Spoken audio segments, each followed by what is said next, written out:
from Orchestra Hall in Chicago. This is Norman Pellegrini welcoming you to a concert by the Chicago Symphony Orchestra, Sir George Solti, music director. Our conductor on this occasion is Klaus Tennstedt, music director of the London Philharmonic Orchestra, and of course one of the best-known conductors in the world.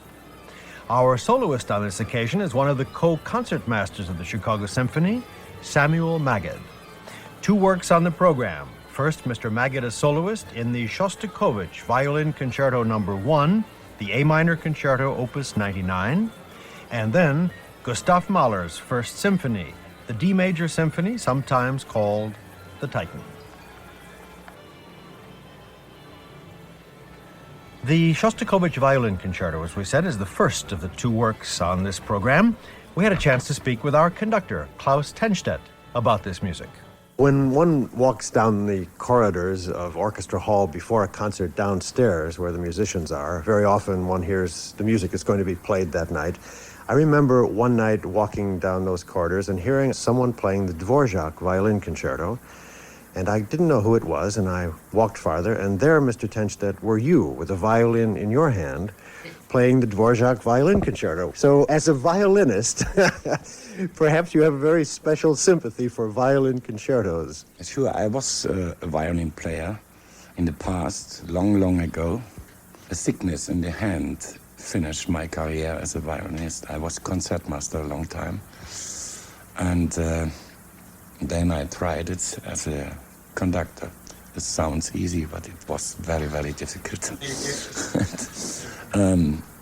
But I think it is very good when a conductor was an orchestra musician, a special string player.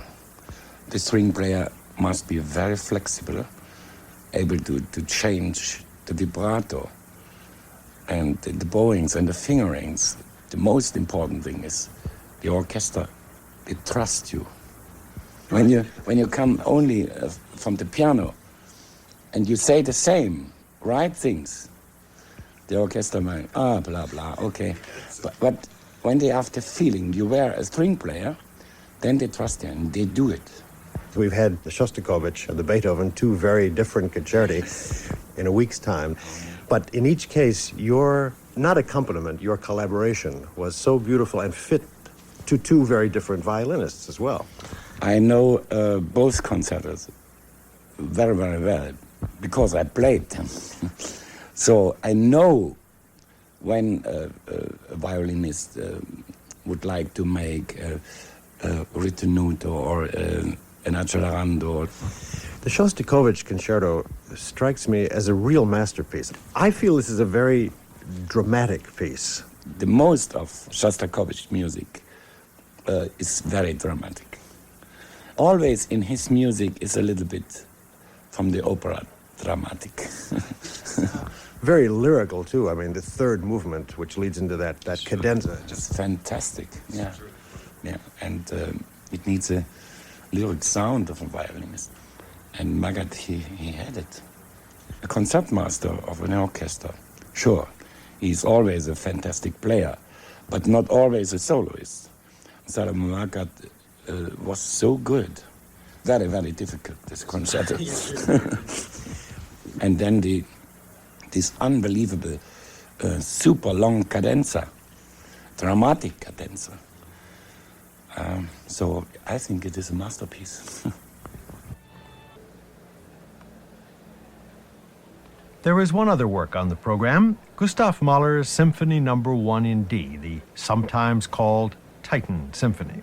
We spoke with our conductor, Klaus Tennstedt, about Mahler in general, and particularly, of course, this music.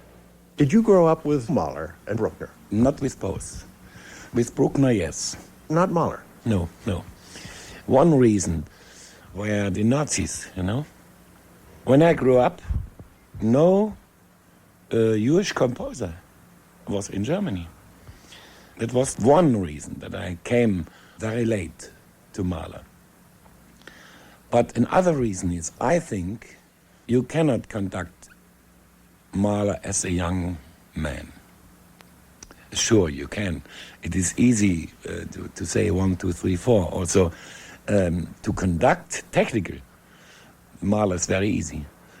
But it is so difficult, maybe one of the most difficult music in the world, because you must have a lot of experience in your own life, you know? He composed his mostly terrible life. That's the reason that he wrote in his music very honest lyric passage, love, but hate and cynicism and all these things what a human feels in his life, you know? He has an exciting life, it's not a normal life, you know? And I think more and more young people come to Mahler. Maybe one of the reasons is they need something in our cool technical time, you know? They miss something. And Mahler can give them all these things. It's unbelievable, this Mahler Renaissance. No composer had such a Renaissance, you know? And we must be very thankful Leonid Bernstein. He was the first conductor, he brought back Mahler. And now in the whole world is his repertoire. I think in the First Symphony is a lot of his early life. But I think, and that's the big difference between Bruckner and him, Bruckner had a completely strange style in his First Symphony. It wasn't the Bruckner from the second until the ninth. But in the First Symphony, you can hear that Mahler tries to find his style.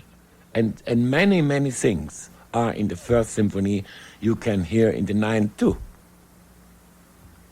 So it was a long way, but include the first.